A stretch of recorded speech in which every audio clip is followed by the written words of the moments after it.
Dá para ouvir legal.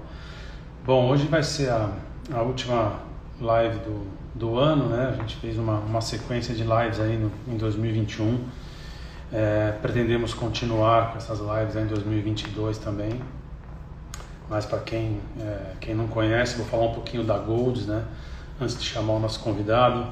É sempre bom lembrar que a Golds é uma solução, né, para o apoio proativo na gestão da saúde dos pacientes mais idosos na terceira idade, ajudando principalmente os filhos e parentes dessas pessoas, dos idosos, a centralizar a guarda e a informação de saúde, né? Então, através dessa guarda de informações, é possível um melhor cuidado no acompanhamento e um melhor cuidado na qualidade de vida do idoso.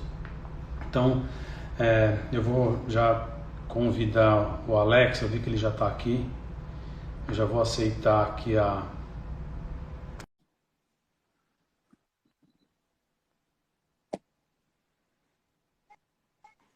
Aí apareceu.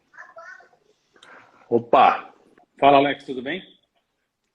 tudo bom? Como é que você tá, Rodrigo? Tudo em ordem, cara, tudo bem. Tudo tranquilo?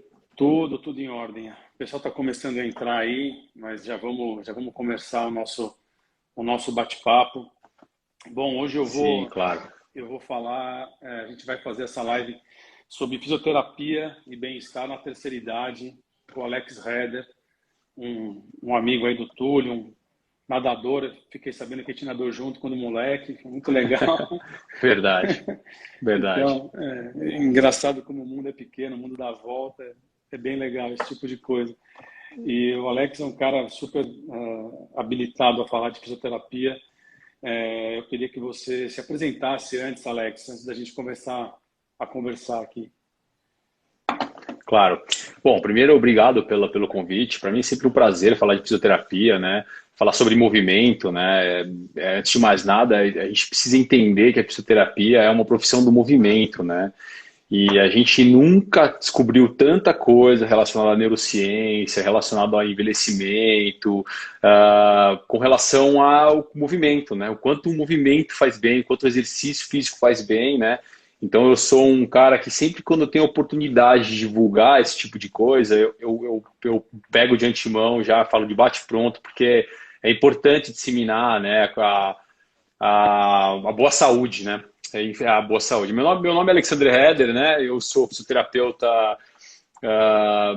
formado há uns 22 anos, mais ou menos. Trabalho com a fisio, né? Eu estava falando para o Rodrigão, eu trabalho com coluna, mas tenho uma veia muito forte esportiva também. Sou fisio da Seleção Brasileira de Águas Abertas. Trabalhei em alguns ciclos olímpicos aí recentemente. Mas na nossa clínica ali eu atendo pessoas comuns, pessoas de todas as idades, idosos. A gente tem bastante idoso na clínica, né? Bastante gente da melhor idade, da terceira idade. E então eu gosto de falar sobre esses assuntos também, né? Então acho que a minha apresentação básica é essa, né? Legal. É que na nossa última live a gente conversou com o Dr. Carlos Flank, né, um ortopedista, sobre a fratura de fêmur. E aí, quando terminou, puta, a gente já teve algumas procuras falando, não, agora tem que falar de fisioterapia. E acho que, pô, Sim, falou ali quebrou o fêmur, como é que a gente vai reabilitar aquela pessoa que quebrou. Então, é engraçado, parece que uma coisa chamou a outra, assim. Eu lembro de chama a outra, meu, né? meu pai me encontrou e falou, nossa, foi legal a live, mas você tem que falar de fisioterapia agora. Eu falei, não, vamos É, atrás de alguém para conversar sobre a fisioterapia. E lá, já com o ortopedista, com o Dr. Carlos, ele já comentou a importância da fisioterapia na reabilitação. Óbvio, a gente vai conversar bastante sobre isso, apesar de ela ser bastante importante também na prevenção, né, Alex, de doenças. sim. Total. Né, quando a gente fala de reabilitação, por exemplo, né, de fratura do fêmur, né, qual o grande problema da fratura do fêmur, né? Assim, é o tempo acamado, né? Eu acho que vocês devem ter conversado sobre isso. Sim, E aí a fisioterapia é essencial para você tirar da cama, né? Porque quanto mais tempo acamado, pior, né? Então, de novo, a gente vai cair na ficha da movimentação, né? Da função, de você não deixar de se movimentar, né? E aí tem vários dados interessantes sobre isso que a gente pode conversar um pouco sobre isso, né, durante a nossa live, mas a prevenção ela começa no momento que a gente fala em qualidade, em cuidar da qualidade de vida, né? Quando a gente fala em cuidar, né, que a gente hoje chama de medicina da qualidade de vida, né?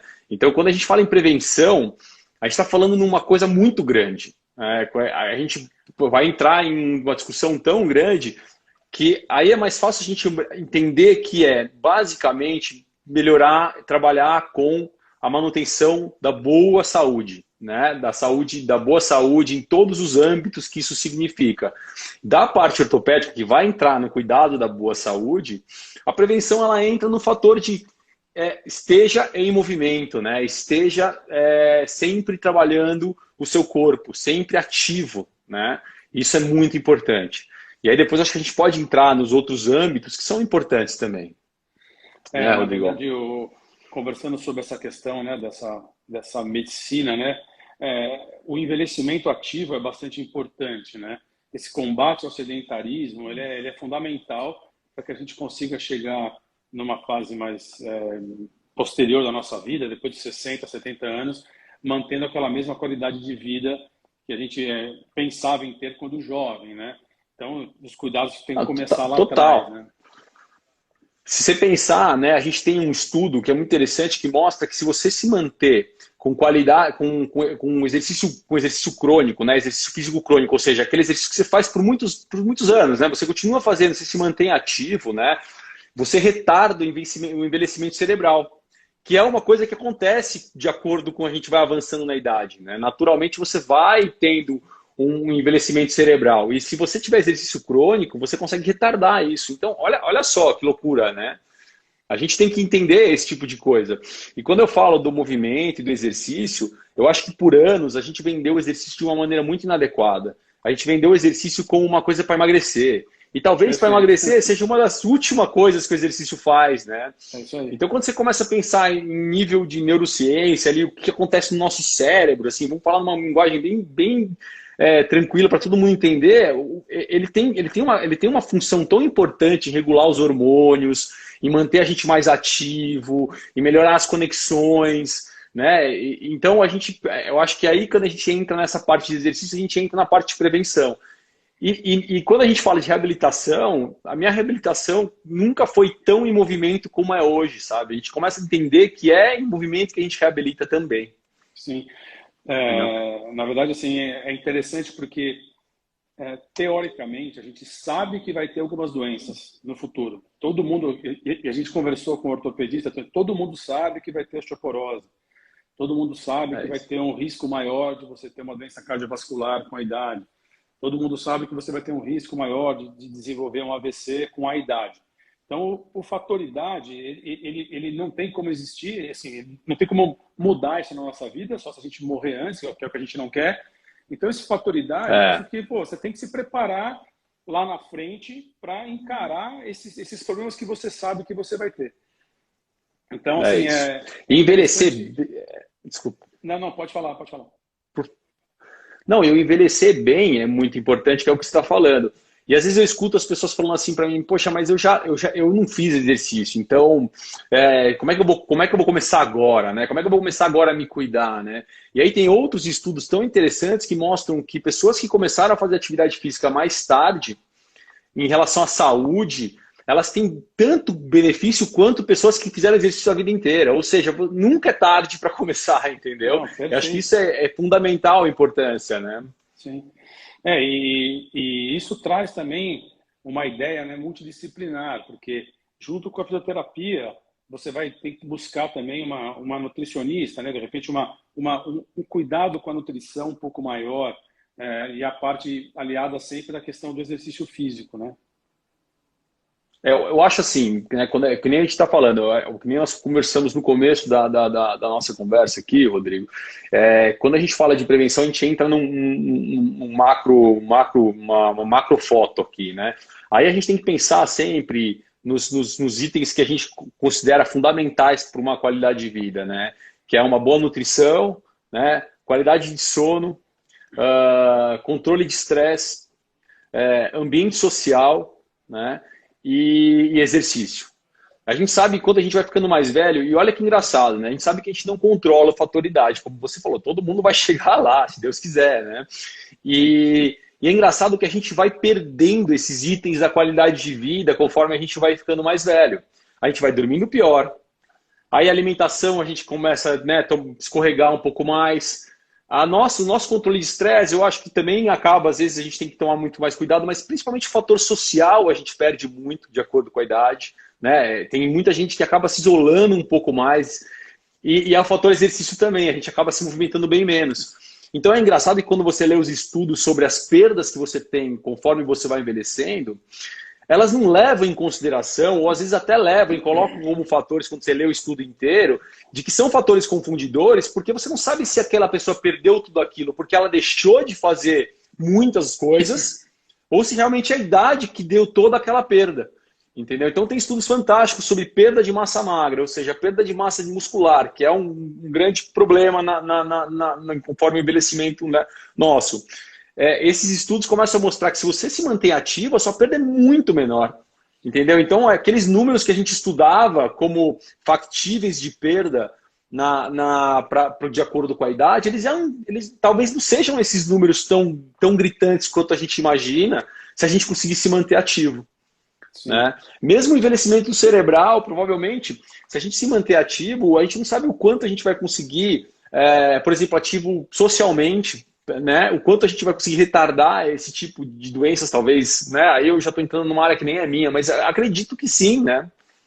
Sim, na verdade é interessante essa questão do tempo, porque assim, eu, antes, sei lá, de fazer medicina, a gente pensava na fisioterapia como só quando veio o problema, né? Eu tive o problema, agora eu quebrei a perna, eu vou ter que operar e depois eu vou ter que me reabilitar, vou ter que fazer fisioterapia. A evolução, né? A própria evolução da medicina mostrou que não é bem isso, né? Que o ideal é que, assim, que a gente pense nessa fisioterapia antes do problema acontecer, que é a questão da prevenção. Mas a gente sabe que, assim, toda vez que você vai se machucar e vai ter que se reabilitar, você vai ter um tempo para melhorar. E muitas vezes você quer acelerar aquele processo. Você fala, cara, isso aqui vai demorar demais. Puta, só daqui a um mês eu vou poder andar, ou só daqui a 2 meses eu vou poder correr e fazer esporte de novo da forma que eu fiz há 3 meses atrás. Será que eu vou atingir aquele nível de novo? E eu acho que isso às vezes atrapalha a pessoa. Ela fala, cara, putz, eu não tenho esse tempo, ou eu não vou fazer isso porque não vai dar. E o tempo é muito importante, né? Essa questão da paciência. Na verdade, sim, total. Primeiro que começando lá de trás da sua explanação, o que eu acho mais importante a gente colocar, assim, que eu costumo dizer que o próprio educador físico é muito subvalorizado em relação a isso. Eu acho que, assim, primeiro, eu acho que a atividade física, o cara que tem ali o começo da cadeia, que é o cara tentar fazer você se manter ativo, ele tem uma importância tão grande, né? É que a gente vai procurar, por exemplo, o fisioterapeuta ou médico, como você falou, quando a gente já está doente, quando a gente já está machucado, né? Mas você imagina a importância que tem o educador físico que pode prevenir muitas das doenças que depois eles vão vir procurar nós, vão nos procurar, né? Sim. Então, acho que esse é um ponto importante, eu dou um super valor, assim, eu tenho grandes amigos e falo, nossa, a gente precisa fazer essa profissão crescer demais, né? Que vai ser o futuro, é a prevenção em cima desses caras, aliados, claro, com a físio, com a psicologia, com a medicina esportiva ou a medicina preventiva também, que eu acho bem importante. Né? O segundo ponto que você falou da hora do machucado e da reabilitação, a gente tem um tempo de cicatrização, né? Isso é fato, não tem como correr atrás desse tempo de cicatrização. Então existem lesões em que você precisa esperar o tempo de cicatrização. A gente costuma dizer que a gente evoluiu um pouco na medicina em relação a esperar mais até.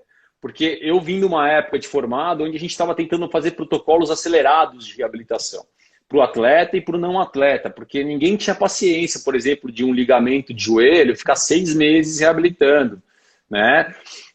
E a gente começou a entender que talvez as recidivas, ou seja, a gente reabilitava o cara voltava para o esporte, voltava para a atividade e o cara de repente tinha um problema de novo, ou tinha uma ruptura de tendão ou muscular, né? Ou seja, ele tinha uma recidiva, ele voltava a se machucar muito rápido. E aí a gente começou a entender que talvez a gente não esperou o tempo adequado de cicatrização. Então, protocolos de 6 meses, na minha época, para joelhos, né, determinado do ligamento cruzado, hoje se espera 8 para voltar para o esporte. E aí tem que ter paciência mesmo. Né? Então, quando a gente fala de de cicatrização tecidual, né, de alguma coisa que machucou e precisa esperar cicatrizar, você tem que esperar. Porém, isso não significa que você vai deixar de fazer atividade. Por exemplo, a gente já tem hoje muitos protocolos onde a gente tem alguma lesão de pé, de joelho, e a gente não só reabilita membro inferior, mas a gente trabalha muito o membro superior em forma de exercício, para que a gente mantenha o metabolismo, né, para que a gente mantenha os benefícios da atividade física. Tá? E o outro lado da moeda é que várias lesões que a gente dava repouso antes, a gente não dá mais, entendeu? E o que é muito legal. Então, por exemplo, hoje uma lombalgia, a gente já tem diversos estudos e guidelines mundiais que mostram que assim, é 2, 3 dias de repouso e depois atividade, entendeu? Atividade guiada, pode ser com a físio, né? Mas atividade, entendeu? Não fique em repouso mais. Isso é muito bacana. Então, quando a gente fala da paciência, a gente tem que, às vezes a pessoa fala, vou para a física e vou ficar parado lá fazendo terapias passivas. Elas existem, as terapias passivas, analgésicas, anti-inflamatórias, né, que ajudam a tirar dor, que ajudam a tirar um pouco a inflamação nos primeiros momentos da dor, né, ou da lesão, aquela parte mais aguda. Mas hoje em dia, uma boa fisioterapia é aquela que no primeiro momento, no começo, vai colocar atividade na reabilitação. Ela é feita em movimento. O fisioterapeuta ele é um profissional de movimento, ele é um profissional de função, de devolução de função.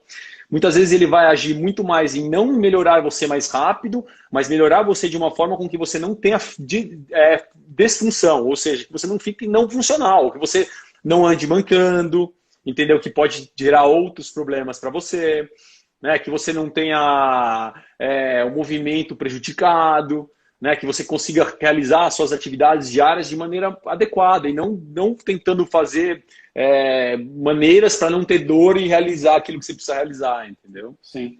Não, e é interessante também que assim, a gente, quando pensa em físio, né, a gente pensa muito nessa parte motora. Mas eu tive uma experiência em casa com meu pai, que também ele teve leucemia alguns anos atrás, e hoje ele faz uma fisioterapia respiratória em casa, com os aparelhinhos.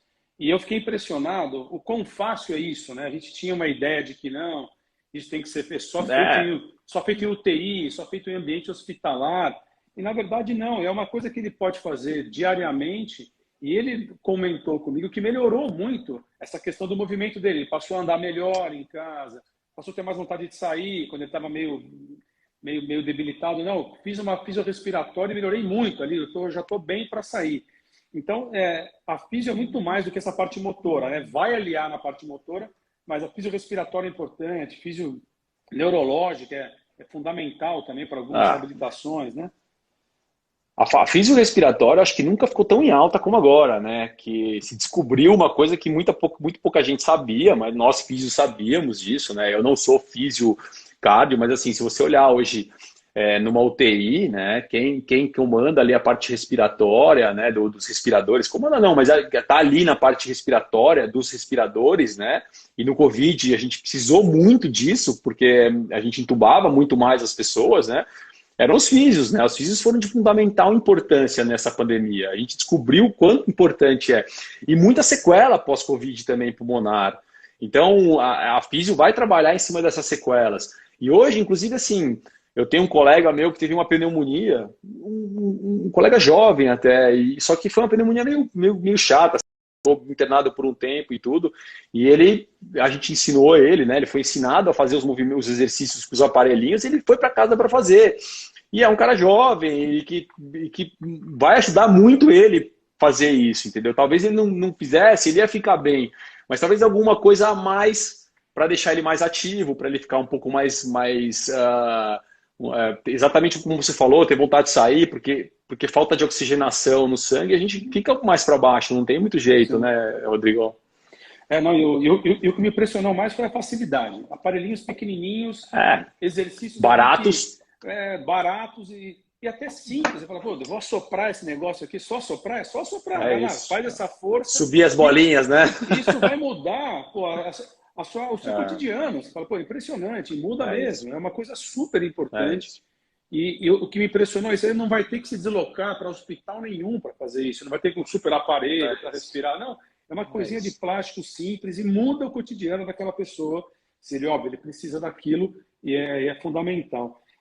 A Tina aqui, que é uma excelente educadora física, elogiou aqui a a parte disciplinar que você falou aí, que tem que ter o educador físico, mais o fisioterapeuta, o médico, o nutricionista, para tentar reabilitar e prevenir doenças aí. Legal. É isso. Eu acho que chega um momento, assim, sabe, Rodrigo? Eu costumo pensar assim que a gente tem que ser muito mais educador hoje em dia, né, do que qualquer outra coisa, né? Então, assim, eu procuro sempre conversar muito com meus pacientes, meus clientes em geral, sobre a importância, né, de ter uma boa saúde. E se algum dos itens, né, que da boa saúde não tiver legal, procurar um profissional para ajudar nisso, né? Então, a gente ensinar boas maneiras de saúde, né, a gente está prevenindo muito, né? Eu acho que é de extrema importância. Então, assim, às vezes eu reabilito uma coluna, né, algum paciente com alguma lombalgia inespecífica, que é 90% das lombalgias são inespecíficas, né?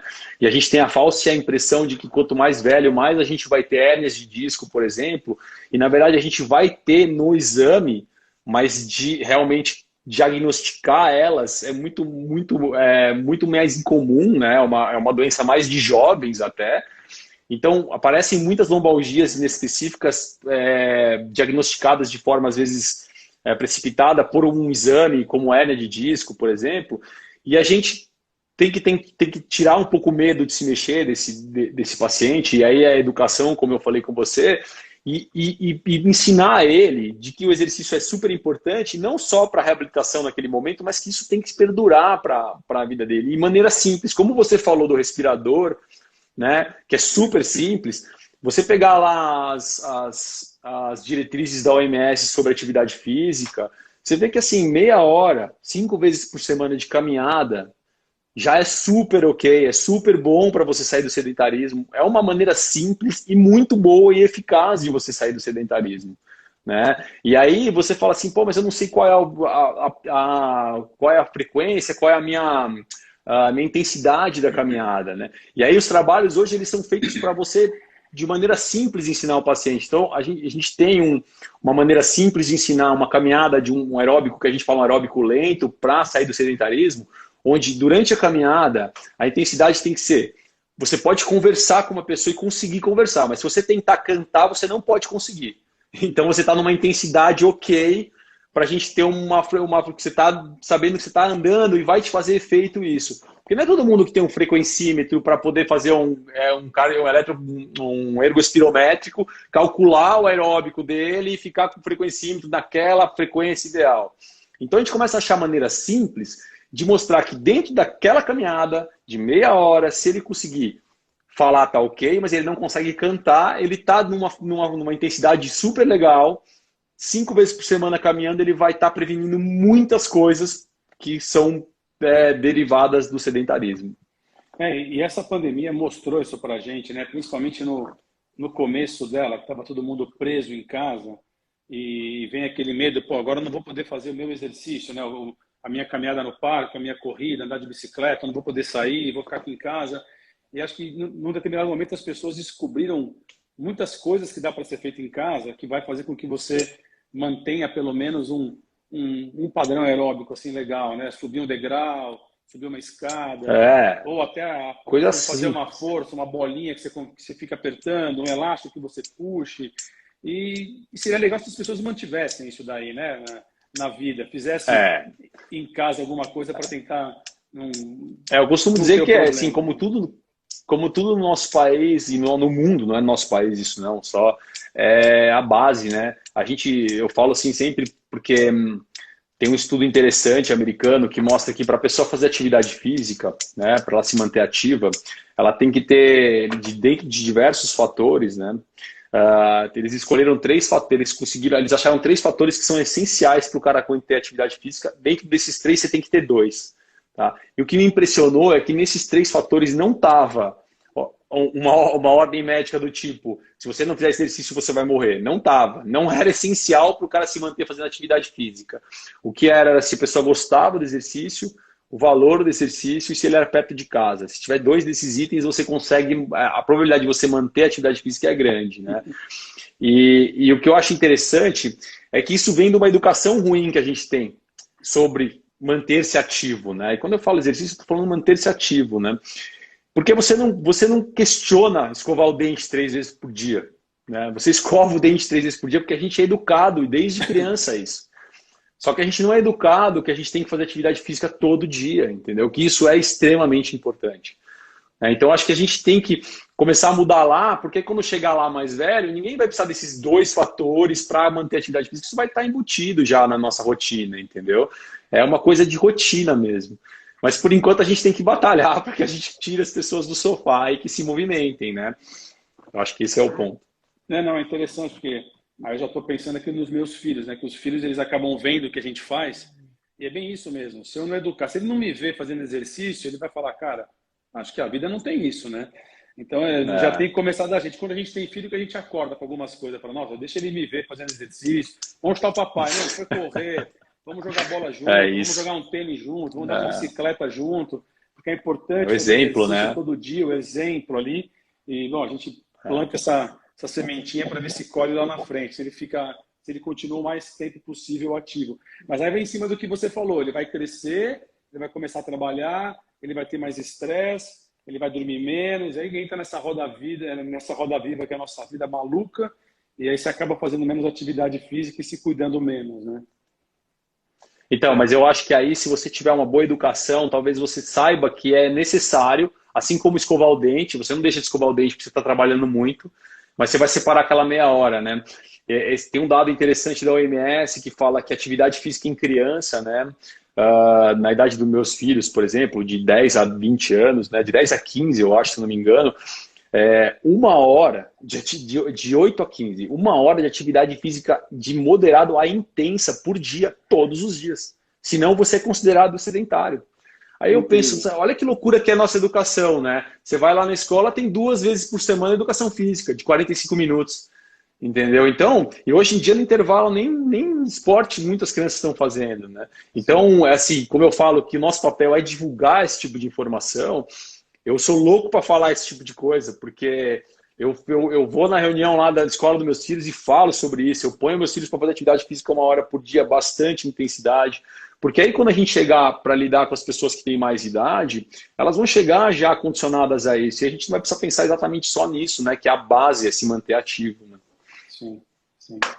E essa pandemia também mostrou um problema assim, mental importante, né? Eu acho que as pessoas, por ficarem mais dentro de casa, fazendo menos atividades sociais, esportivas que elas faziam, eu acho que elas tiveram, assim, acho que a gente vai ver muito mais problemas mentais, né, no decorrer desses anos, mas é interessante pensar numa fisioterapia mental também, não é? Na verdade, cuidar da saúde mental também, não é, Alex?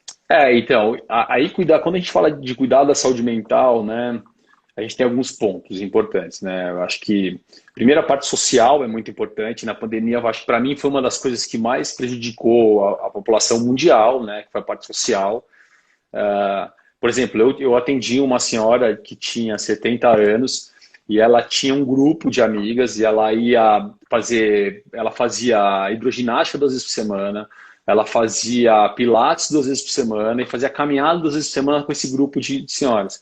E de repente ela se isolou dentro do apartamento dela, entendeu? Imagina a perda, não só de movimento dela, mas a perda social que ela teve, entendeu? E aí entra naquele ponto que a gente estava falando, né?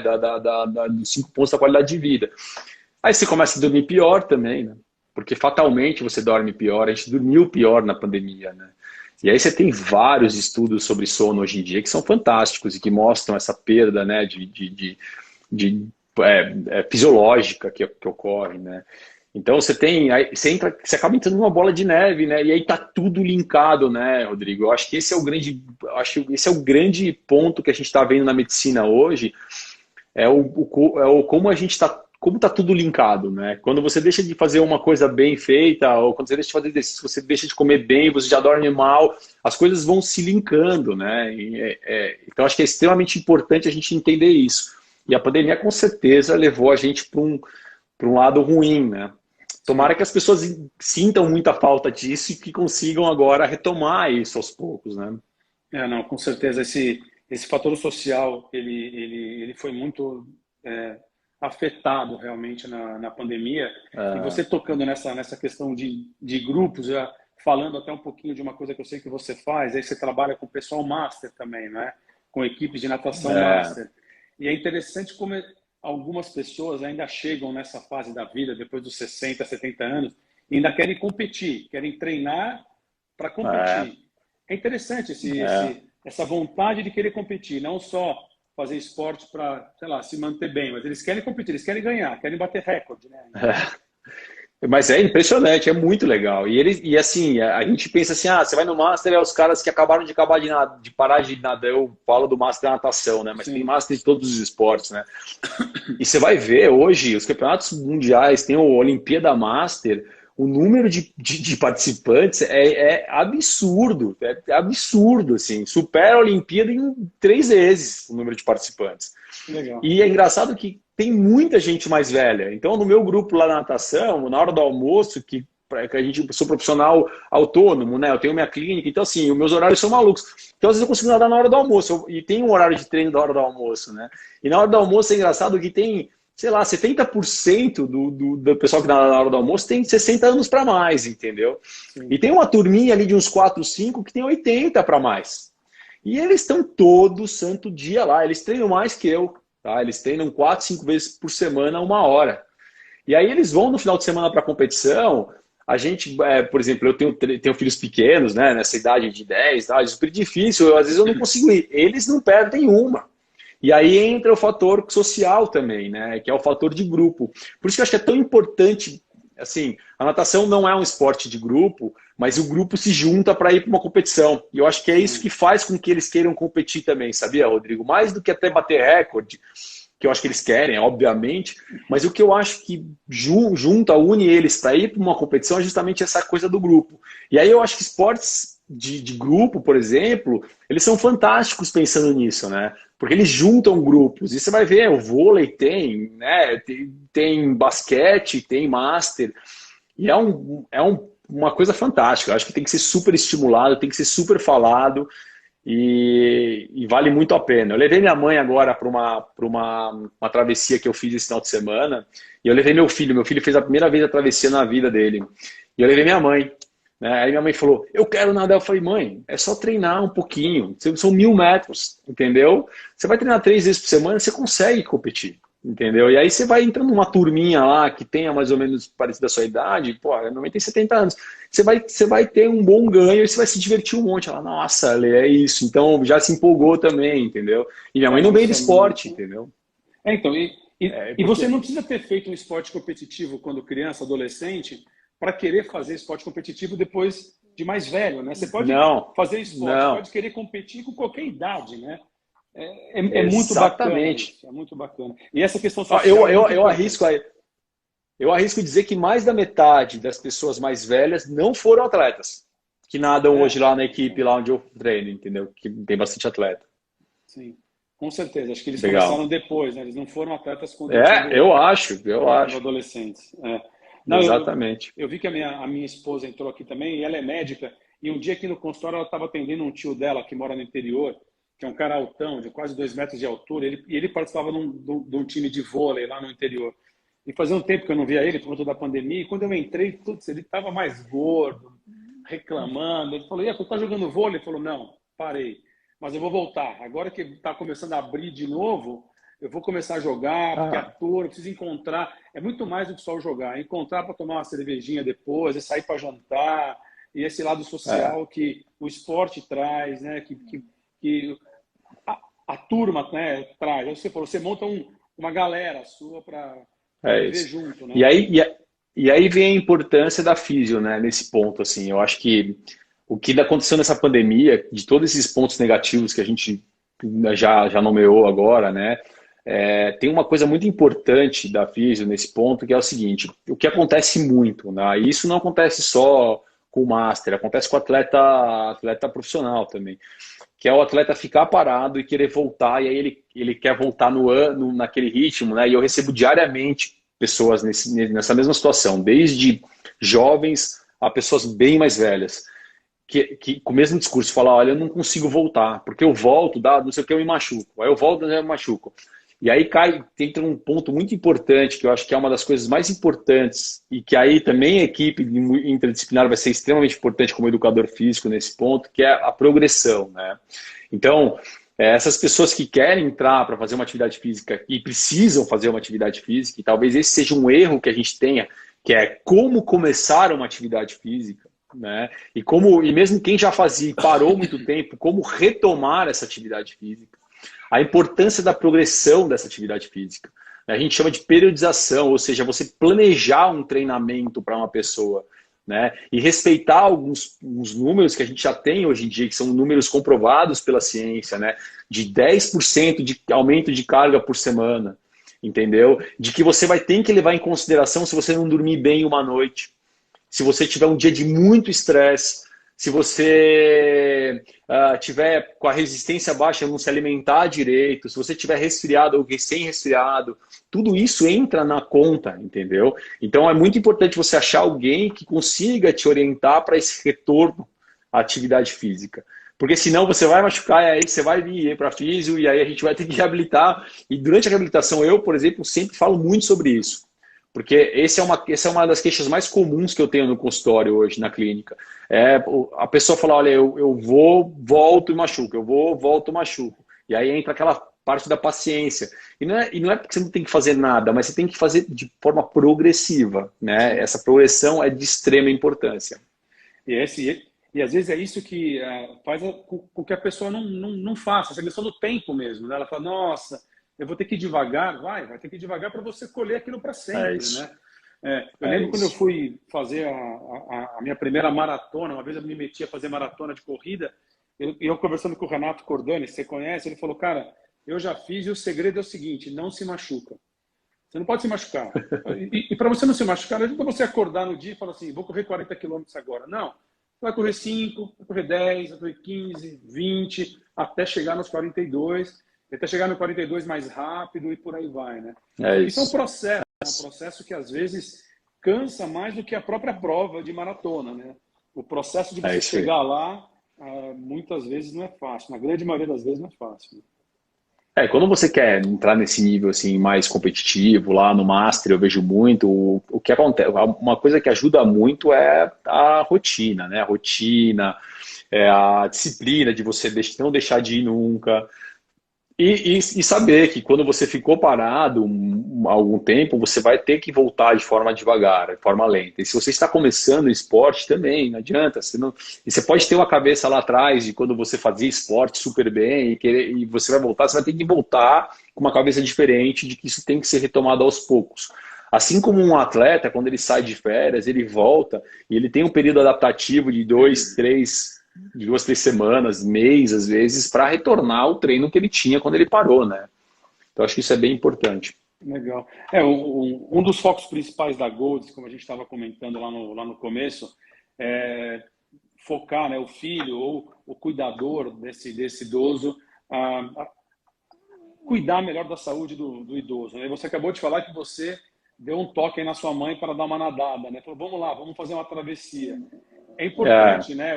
O filho, né, chegar para o pai, para a mãe, e falar, mãe, vamos fazer, ou vem fazer comigo, faz o esporte que eu faço, vamos fazer num ritmo aqui seu. Isso. É muito importante esse papel da família também, em cutucar ali o mais velho para fazer as suas atividades, né? Não, total, eu acho que é isso. Primeiro, né, estimular essa parte social, né? Segundo, vai fazer uma caminhada junto. Caminhada, por exemplo, é bom para todo mundo, entendeu? E vai fazer uma caminhada num ambiente aberto, num lugar legal, que você possa ter uma atividade prazerosa, né? Acho que isso é bem importante. Cuidar da alimentação. Por que a gente fala isso? Porque isso está linkado com as lesões musculoesqueléticas, por exemplo. A gente tem a ideia de que se eu não cuidar da minha saúde, eu vou ficar com a resistência baixa, eu vou pegar uma gripe, por exemplo, mas para você se lesionar é a mesma coisa. Se você está com a resistência baixa, você tem probabilidade maior de se lesionar. Você tem probabilidade maior de desenvolver alguma lesão, né? E aí acabar indo para físio, ou alguma doença neurológica que você pode vir a ter sequelas, isso tem relação com a sua qualidade de vida, né? Alguns toques muito importantes, Rodrigo. Como eu falei, eu estou estudando muito sono agora, por exemplo, até porque eu trabalho com atletas também. mas eu sei que quanto mais velho a gente fica, menos a gente tem sono também, né? E assim, tem umas coisas fantásticas de sono, alguns detalhes que você pode dar que podem mudar a sua qualidade de sono, porque não é só horas de sono, né? Como é que é a sua qualidade de sono? Então, sabe, chegar perto da noite, diminuir a luz da casa, porque isso facilita com que a gente produza alguns hormônios que são importantes para a gente entrar e relaxar e entrar no sono, né? Não usar celular 1 hora antes de entrar na cama, né? O ambiente do quarto tem que estar mais gelado, é importante, ele ajuda, ele auxilia a baixar a temperatura e aí a gente consegue ter uma qualidade de sono melhor. Procurar uma atividade prazerosa antes de deitar na cama. Não se alimentar de forma muito impiedosa, né? Isso é uma forma brutal, né? Comer muito antes de dormir. Bebida alcoólica, qualquer dose de bebida alcoólica vai atrapalhar seu sono antes de dormir. Não tem dose segura, não se sabe ainda qual é a dose que é ok para você ou não, porque a bebida alcoólica é um sedativo, ela não é ela vai te sedar, mas não vai te ajudar na qualidade do sono, ela não vai te dar a entrar num sono com qualidade, né? E aí são detalhes tão simples, né? E que tem já evidência, já tem uma ciência tão grande por trás que mostram a efetividade de você ter uma qualidade de sono seguindo essas pequenas regras, por exemplo, entendeu? E essas regras tem para tudo, tem para atividade física, tem para nutrição, regras simples que a gente pode seguir, que alguém que cuida de alguém pode implementar também, né? E tentar colocar isso na rotina dessa pessoa, né? Não, interessante. Foi muito legal porque eu acho que teve tudo a ver com a última live, porque, na verdade, o Dr. Carlos falou muito da questão de você mudar alguns ambientes ali dentro da sua casa para evitar queda, né? Principalmente nos idosos. Então, são pequenas coisas que você fala, caramba, isso é muito fácil. E você está falando a mesma coisa, né? De um lado diferente, né? Não só para evitar queda, mas coisas simples que vai fazer com que você tenha uma qualidade de vida melhor. Para você dormir melhor, para você comer melhor, para você diminuir seu estresse, para você melhorar o seu contato social, né? Para você melhorar a sua atividade física. Não é difícil, é fácil, né? É pequeno o negócio. Faz esse pouquinho que você vai ganhar muito lá na frente, né? É muito interessante. Exatamente. Muito legal. Exatamente. Muito legal mesmo. Alex, cara, obrigado. A gente já está com o tempo aqui meio estourando e, na verdade, até a gente sempre pede para o nosso convidado dar uma dica, mas você já fez isso. O que eu queria que você desse no final, você já falou e de uma forma brilhante mesmo de como cuidar dessas pessoas mais velhas, assim, que estão próximas da gente, para a gente tentar fazer com que eles vivam o máximo possível e de uma forma de qualidade. Cara, muito obrigado pela sua participação, parabéns aí pelo seu trabalho. Espero te encontrar você nas piscinas novamente, né, em algum momento. Eu estou nadando pouco ultimamente, estou nadando bem pouco, mas vamos ver se... Tá aí o convite. Tá aí o convite. Legal. E aí eu queria... Não, eu que agradeço. Desculpa, por favor. Não, pode falar. Não, eu que agradeço. Como eu falei no começo da live, assim, acho que toda hora que a gente tem a oportunidade de falar assim, coisas que são importantes, né? Alguns conselhos importantes que não são conselhos pessoais, né? São conselhos embasados, né? Eu acho que tudo que eu falei aqui tem uma ciência por trás. Eu gosto de estudar, eu gosto de ver cientificamente o que a gente tem de evidências reais que podem fazer a diferença. E às vezes a gente acha que são coisas assim, como você mesmo falou, coisas super complexas, né? E às vezes as coisas mais simples, né? Porque quando a gente fala de medicina para acesso para todo mundo, tem que ser simples, entendeu? Não adianta a gente vir falar aqui de aparelhos mirabolantes, de exames mirabolantes, que não é todo mundo que tem acesso. Nós estamos falando de prevenção e de qualidade de vida, que são coisas que podem a gente não consegue imaginar o quanto a gente consegue prevenir de coisas se a gente conseguir, em pequenos detalhes, mudar, né? Então, quando eu posso falar sobre isso, eu até falo demais, desculpa, mas é que eu me empolgo aqui, eu gosto desse assunto. Não, mas é legal, e a gente sabe, na verdade daria para fazer uma live só sobre sono, uma live só sobre estresse. É isso. A gente tenta bater um papo aqui e pincelar algumas coisas, para que chame a atenção mesmo das pessoas que estão acompanhando a gente. Depois a live vai estar gravada no Instagram, quem quiser assistir. Quando você fala, nossa, ele falou aquilo lá, acho que eu vou começar a fazer. Então, É a isso. gente não tem como, às vezes, entrar muito em detalhes assim técnicos aqui, mas eu acho que É isso é a isso. ideia, a gente bater um papo de uma forma leve e alertar, chamar a atenção das pessoas para cuidarem melhor delas e cuidarem dos outros que elas têm próximo também. Aí eu queria aproveitar, desejar para todo mundo aí que entrou na live, para todos os seguidores da Golds, Feliz Natal, Feliz Ano Novo. Para você também, Alex, muita saúde para você e sua família. Feliz Natal e bom ano para você. Tá, obrigado. Recíproca é verdadeira para vocês também e obrigado pelo convite. Grande abraço, fantástica a iniciativa de vocês e eu estou à disposição aí. Legal, valeu. Abração em todos aí, um Valeu. abraço, Alex. Até mais. Tchau, Tchau. tchau.